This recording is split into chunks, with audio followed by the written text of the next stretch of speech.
নাচ গান হাসি তামাশা আনন্দ উল্লাস নিয়েই কিন্তু বিয়ে বাড়ি। অনেকদিন পর এইরকম একটা বিয়ের দাওয়াত পেলাম বা ক্ষীরের দাওয়াতে গেলাম। তো বিয়ের দাওয়াত খেতে কে না পছন্দ করে, সেম আমিও অনেক বেশি পছন্দ করি। আসসালামু আলাইকুম সবাইকে। আমরা এই যে চলে এসেছি সন্ধ্যার পরে প্রায় 7:30টার দিকে বিয়ে বাড়িতে। এখন কি কারণে বিয়ে বাড়িতে এসেছি বলুন তো? আমরা এসেছি ক্ষীরের অনুষ্ঠানে। আর এসেই দেখি রাস্তার থেকে বাড়িটা তো অনেক সুন্দর করে সাজানো হয়েছে, খুব বেশি সুন্দর লাগছিল। আর অনেকে এখানে রাস্তায় দাঁড়িয়েছিল, আবার বাড়ির ভিতরেও দেখি অনেকেই রয়েছে।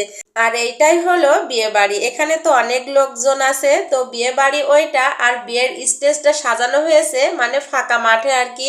আর এখানে স্টেজটা এত সুন্দর করে প্যান্ডেল সহকারে সাজানো হয়েছে, দেখতে কিন্তু মাশাআল্লাহ অনেক সুন্দর লাগছিল।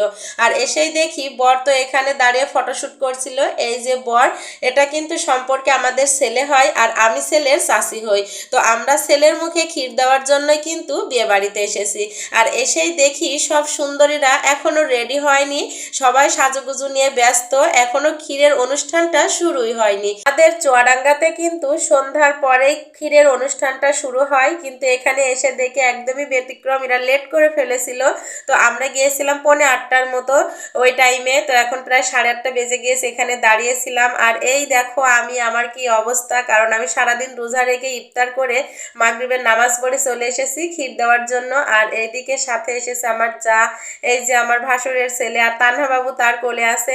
তো আমরা এখানে কিছুক্ষণ বসে থাকার পর এখনো এই যে সুন্দরীরা সাজুগুজু করছে, সবাই সুন্দর করে সাজুগুজু করেছে, মানে এক কালারের এক রঙের সবাই মিলে কিন্তু শাড়ি পরেছে, মাশাআল্লাহ অনেক সুন্দর লাগছিল। আর এইদিকে ছিল মাহমুদা ওয়ানি আপু, সবাই কিন্তু চেনেন, একজন চুয়াডাঙ্গার নারী উদ্যোক্তা তিনি। তো আপুও কিন্তু এই বিয়ের অনুষ্ঠানে উপস্থিত ছিলেন। আপুর সাথে এখানে এসে মিট করতে পেরে অনেক ভালো লাগছিল। তারপরে একে একে এই যে ক্ষীরের প্লেটগুলো থালাগুলো এখানে এনে রাখা হচ্ছে, বরকে ক্ষীর খাওয়ানো হবে। তো পরিশেষে এই যে সবকিছু নিয়ে এনে রাখা হয়েছে। প্রথম এই যে আপুটাকে বরকে এখন ক্ষীর খাওয়াবে বা ভিডিও করছে, এই সাইডে অনেক সুন্দর করে ডেকোরেশনগুলো করেছিল। আর ক্ষীরের থালাগুলোর কথা কি বলবো, মাশাআল্লাহ অনেক সুন্দর করে সাজানো হয়েছে। আর বরের নাম কিন্তু প্রান্ত। তো প্রান্তর হলুদ সন্ধ্যা আজকে ছিল। তো আর প্রান্ত কিন্তু আমাদের সম্পর্কে ছেলে হয়, আর আমরা তার চাচি হই। তো তো এই যে সুন্দরী সুন্দরী ভাবিরা আপুরা এখন তার পাশে বসে ভিডিও করবে আর সুন্দর করে ক্ষীর দিবে।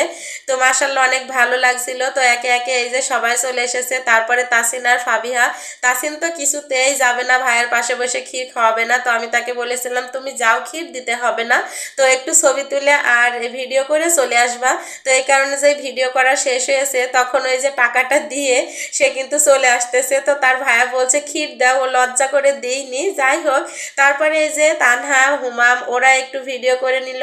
আর তানহা বাবু তো স্টেজ থেকে কিছুতেই নামতে চাচ্ছিল না, তো জোর জার করে তাসিন এই যে তাকে নামিয়ে নিয়ে এসেছে। তারপরে এই যে আমাদের ক্ষীর খাওয়া শুরু হয়ে গিয়েছে, সবাই মিলে এই যে চেয়ারে বসে কিন্তু ক্ষীর পাকান খাচ্ছে। আর আমাদের চুয়াডাঙ্গাতে কিন্তু এইরকমই নিয়ম, ক্ষীর পাকান দিয়ে ক্ষীরের অনুষ্ঠান করা।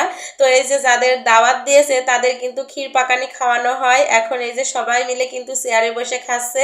আর আমাদের চুয়াডাঙ্গাতে কিন্তু সন্ধ্যার পরে কিন্তু ক্ষীরের অনুষ্ঠানটা হয়। তারপর অবশেষে আমার ক্ষীর পাকান চলে এসেছে, এখন আমি ক্ষীর পাকান খাবো মজা করে। মাশাআল্লাহ অনেক মজা হয়েছিল।